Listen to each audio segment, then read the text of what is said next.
নমস্কাৰ দৰ্শক ৰাইজ সকলোকে স্বাগতম জনাইছোঁ জ্ঞান বাৰ্তাৰ অন্য এপিছডলৈ। আজি মই আপোনালোকক যেহেতু আজি আমাৰ হাই ছেকেণ্ডেৰী ৰিজাল্ট দিছে আৰু আমি যিখন বিদ্যালয়ত পঢ়া শুনা কৰি গৈছিলোঁ, যদিও হাই ছেকেণ্ডেৰী তাৰ পৰা নকৰিলোঁ, তথাপিও বিদ্যালয়খনৰ প্ৰতি আমাৰ বহুতেই প্ৰাণ আছে।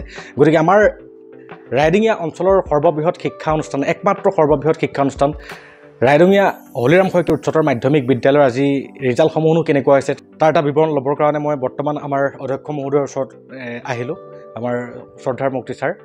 গতিকে ছাৰ, মই প্ৰথমতে সুধিব বিচাৰোঁ আপোনাক, আমাৰ বৰ্তমান এইবাৰ এই বিদ্যালয়ৰ পৰা যিসকল উত্তীৰ্ণ হৈছে তেওঁলোকৰ ফলাফলসমূহ কেনেধৰণৰ? হয়, আজি উচ্চতৰ মাধ্যমিক শেষান্ত পৰীক্ষাৰ ৰিজাল্টটো দিছে। আজি আমি প্ৰায় 8:30 বা 9টাৰ ভিতৰতে আমি ৰিজাল্টটো পালোঁ। পাই পেলাই আমাৰ এটাই ভাল লাগিছে যে আমাৰ যিমানকেইটা ল'ৰা ছোৱালী ইয়াতে এবাৰ পৰীক্ষা দিছিলে, এপিয়াৰ হৈছিলে, গোটেইকেইটাই পাছ কৰিছে। 29টা আছিলে ষ্টুডেণ্ট, 29টাৰ ভিতৰত 29এ পাছ কৰিছে। তাৰ ভিতৰত আমাৰ ফাৰ্ষ্ট ডিভিজন 2জন গৈছে, ছেকেণ্ড ডিভিজন 10জন আৰু থাৰ্ড ডিভিজন 17জন। কিন্তু এইটো যিহেতু যিবিলাকে এফৰ্ড কৰিব পাৰে ছাত্ৰ ছাত্ৰীসকল, তেওঁলোকেতো নগাঁৱলৈ গুচি যায়, ভাল ভাল জুনিয়ৰ কলেজত লয়। বাছি বাছি যিসকল থাকে তেনেকুৱা ল'ৰা ছোৱালী আমাৰ ইয়ালৈ সাধাৰণতে আহে। গতিকে আমি আচলতে ভবা নাছিলোঁ এনেকুৱা এটা ৰিজাল্ট হ'ব বুলি। তথাপিতো আমি সুখী যে এনেকুৱা ধৰণৰ ল'ৰা ছোৱালীৰ পৰাই আমি এনেকুৱা এটা ৰিজাল্ট যে আনিব পাৰিছোঁ, সেইকাৰণে সুখী। আৰু যদি ভৱিষ্যতে আৰু ভাল ভাল ল'ৰা ছোৱালী আহে তেতিয়াহ'লে তেওঁলোকে মেট্ৰিকতকৈ ইয়াতে আৰু বেছি পাৰ্চেণ্টেজ লৈ পেলাই ভাল ৰিজাল্ট কৰিব পাৰিব। হয় ছাৰ, বহুতেই ভাল লাগিছে আপোনাৰ বিদ্যালয়ৰ ৰিজাল্টসমূহ জানিবলৈ পাই। হয়, মই বিগত অলপ দিনৰ আগত মই আমাৰ এই স্কুলৰ পৰাই, আমাৰ এই বিদ্যালয়ৰ পৰাই অৱসৰ গ্ৰহণ কৰা subject teacher, political subject teacher Shrijuta Anjali Nayak মেডামক মই এই প্ৰশ্নটো কৰিছিলোঁ যে আপোনালোকে যিহেতু ইয়াত যিবিলাক ষ্টুডেণ্ট পায় সেই ষ্টুডেণ্টবিলাক একে বাচক বনীয়াসকল, যিসকল দৰিদ্ৰতাৰে ভৰা, যিসকলে বাহিৰলৈ শিক্ষা গ্ৰহণ কৰিব যাব নোৱাৰে, আৰু সেই তেনে ষ্টুডেণ্টবিলাকক আপোনালোকে থাৰ্ড ডিভিজন পায় যিবিলাকে মেট্ৰিকত যেনে তেনে পাছ কৰি আহিছে। আৰু তেওঁ কৈছিলে যে এনেকুৱাও ষ্টুডেণ্ট থাকে যিবিলাকে হায়াৰ ছেকেণ্ডেৰীত নিজৰ নামটোও লিখিব নোৱাৰে অসমীয়াত, বা ABCDখনো লিখিব নাজানে। গতিকে সেই তেনেকুৱা ষ্টুডেণ্টসমূহকো যে আমাৰ এই শিক্ষা ব্যৱস্থাটোৱে, আমাৰ এই বিদ্যালয়ৰ শিক্ষকসকলে ইমান ধুনীয়াকৈ ঘঁহি পিহি যে আজি এনেকুৱা এটা ৰিজাল্ট কৰাব পাৰিছে, তাৰ বাবে আমি গৌৰৱ অনুভৱ কৰিছোঁ স্কুলখনক লৈ। আৰু আপুনি আশা কৰাৰ দৰে ঠিক সেইদৰে আমিও আশাবাদী যাতে ভৱিষ্যতলৈ আমাৰ এই বিদ্যালয়ৰ পৰা যিসকল মেধাসম্পন্ন ছাত্ৰ ছাত্ৰীয়ে মেট্ৰিকত পাছ কৰে তেওঁলোকে যাতে ইয়াতে এডমিশ্যন লৈ পেলাই ইয়াৰ পৰা স্কুলখনক যাতে আৰু জাকতজিলিকা কৰি তোলক। আৰু এইখিনিতে মই আহ্বান জনাব বিচাৰোঁ, বৰ্তমান আমাৰ ৰাইডিঙীয়া হলিৰাম শইকীয়া উচ্চতৰ মাধ্যমিক বিদ্যালয়ৰ প্ৰথম বাৰ্ষিক হাই ছেকেণ্ডেৰী প্ৰথম বাৰ্ষিকৰ এডমিশ্যন হৈ আছে। আৰু এডমিশ্যন যিসকলে ল'ব বিচাৰে, যিসকলে আৰ্টছত পঢ়িম বুলি ভাবিছে, ইয়াত বহুতে ভাল ফেকাল্টি হয়, যিসকল ইয়াত শিক্ষক আছে সেই শিক্ষকসকল বহুতে হাইলি কোৱালিফাইড।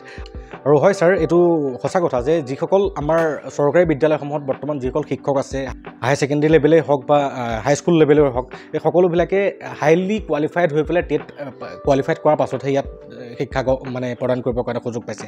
তথাপিও মই সকলোকে আহ্বান জনাইছোঁ আমাৰ স্কুলখনত। ছাৰ, মই এই বিষয়ে জানিব বিচাৰোঁ, যদিহে কোনো ছাত্ৰ ছাত্ৰী ইয়াত নাম লগাবৰ কাৰণে আহে, আপুনি ফ্ৰী অফ কষ্টতে হয় নাই গোটেইখিনি? ইয়াতে কোনো ফিজ দিব নালাগে, ইয়াতে কিতাপ পত্ৰ ফ্ৰী পাব। তাৰপিছত লাগিলে যদি প্ৰয়োজন হয় তেওঁলোকৰ একেবাৰে দুখীয়া ল'ৰা ছোৱালী হ'লে আমি ইউনিফৰ্মৰ ব্যৱস্থা কৰি দিছোঁ। অলৰেডি কেইবাজন ছাত্ৰ ছাত্ৰীও দিছোঁ। আৰু এইবাৰ আমাৰ বেছিভাগ ল'ৰা ছোৱালী আহিছে, অৱশ্যে এইবাৰ ঢৌটো এইফালে বৈছে, গতিকে ভাল ভাল ল'ৰা ছোৱালীও আহিছে আৰু ষ্টুডেণ্টৰ সংখ্যাও বাঢ়িছে। গতিকে সেইটো ফালৰ পৰা চালে আমি অনুমান কৰিব পাৰিছোঁ যে ভৱিষ্যতলৈ আমাৰ স্কুলখন এখন ভাল স্কুললৈ গতি কৰাব পাৰিম। আৰু এটা কথা, এতিয়া গভৰ্ণমেণ্টৰ যিটো নিয়ম আছে, ছেকেণ্ডেৰী এডুকেশ্যনৰ যিটো নিয়ম মতে আমাৰ ক্লাছ 9, 10, 11, 12 যিহেতু একেই কৰিছে, গতিকে আমাৰ ছাবজেক্ট টিচাৰ যদি কোনোবা ৰিটায়াৰ হৈ যায় তেতিয়াহ'লে আমাৰ হাইস্কুলৰ শিক্ষক শিক্ষয়িত্ৰীসকলৰ পৰাও সেই ছাবজেক্টত যদি মাষ্টাৰ ডিগ্ৰী কৰা থাকে তেতিয়াহ'লে তেওঁলোকক আমি আপাৰ ক্লাছত, হায়াৰ ছেকেণ্ডেৰী ক্লাছত আমি ক্লাছ কৰাব পাৰোঁ। আৰু তেনেকুৱাকৈ আমাৰ দুজনমানে কৰি আছে। গতিকে এইটো চিন্তা কৰিব নালাগে যে ইয়াতে কোনোবা এজন ছাবজেক্ট টিচাৰ ৰিটায়াৰ হ'লে সেই পষ্টটো বহুদিন ধৰি ভেকেণ্ট থাকিব। তেনেকুৱা ধৰণৰ দৰ্শকসকলে বা গাৰ্জেনসকলে তেনেকুৱা ধৰণৰ কথাটো চিন্তা কৰিব নালাগে। আমি তলৰ পৰা সেই ছাবজেক্টত মাষ্টাৰ ডিগ্ৰী থকাজনক আমি ক্লাছ কৰিবলৈ লগাওঁ, আৰু তেওঁলোকে সেই তেনেকুৱা ধুনীয়াকৈ ক্লাছ কৰি আছে। সেইকাৰণে আজি ৰিজাল্টটো আমি দিব পাৰিছোঁ। হয় ছাৰ, বহুত ভাল লাগিলে আৰু আশা কৰোঁ দৰ্শক ৰাইজ আৰু গাৰ্জেনসকল, যিসকল গাৰ্জেণ্টে বৰ্তমান আপোনালোকৰ ল'ৰা ছোৱালীক ক'ত দিম ক'ত নিদিমকৈ ভাবি আছে, তেওঁলোকক আহ্বান জনাইছোঁ, যদি আৰ্টছত পঢ়ে আমাৰ ৰাইডিঙীয়া হলিৰাম শইকীয়া উচ্চতৰ মাধ্যমিক বিদ্যালয়ত আপোনালোকৰ সন্তানসকলক নামভৰ্তি কৰাওক। ইয়াৰ পৰা নিশ্চয় এটা ভাল ৰিজাল্ট কৰি যাব, এইটো আমি গেৰাণ্টি দি পেলাই কৈছোঁ ছাৰ। মই আপুনি আছে এতিয়া গেৰাণ্টি দিছোঁ, নিশ্চয় এটা ভাল ৰিজাল্ট কৰি যাব। ইয়াৰ ফেকাল্টিৰ পৰা আদি কৰি সকলোৱে ভাল, সকলো উন্নত মানৰ মানদণ্ডৰ, আৰু লগতে পৰিৱেশটো বহুতেই ভাল। আমাৰ নগাঁৱৰ এখন অত্যাধুনিক বিদ্যালয় বৰ্তমান। নাই ছাৰ, মই কিবা ভুল কৈছোঁ নেকি? তাৰমানে অত্যাধুনিক বুলি নক'লেও হ'ব, কিন্তু আমাৰ যিটো পৰিৱেশ, আমাৰ এইটো গোটেই স্কুলখনত আমাৰ 25 বিঘা মাটি আছে। 25 বিঘাৰ ভিতৰত আমাৰ নিজাকৈ এখন ডাঙৰ ফুটবল ফিল্ড আছে। তাতে ল'ৰা ছোৱালীবিলাকে খেলা ধূলা কৰিব পাৰে, লেজাৰ টাইমতে হওক বা বেলেগ সময়তে খেলা ধূলা কৰিব পাৰে। গতিকে খেলৰ প্ৰতিযোগিতা পাতিবলৈ বা ডাঙৰ খেলৰ প্ৰতিযোগিতা পাতিবৰ কাৰণে আমি স্কুলৰ পৰা বাহিৰত যাবলগীয়া নহয়। গতিকে আৰু এটা কথা হ'ল কি, ইয়াত আমাৰ ৰাস্তাৰ পৰা বহু দূৰ স্কুলখনলৈ সোমাই আহিব লাগে। গতিকে ৰাস্তাৰ হাই ৰুমি এইবিলাক আমাৰ স্কুলে ঢুকি নাপায়, গম নাপায়। গতিকে ইয়াত এটা ধুনীয়া এটা পঢ়াৰ পৰিৱেশ আছে আৰু শিক্ষক শিক্ষয়িত্ৰীসকলো আগ্ৰহী, ভাল ল'ৰা ছোৱালী আহিলে ভাল ৰিজাল্ট কৰাব বুলি আগ্ৰহী হৈ আছে।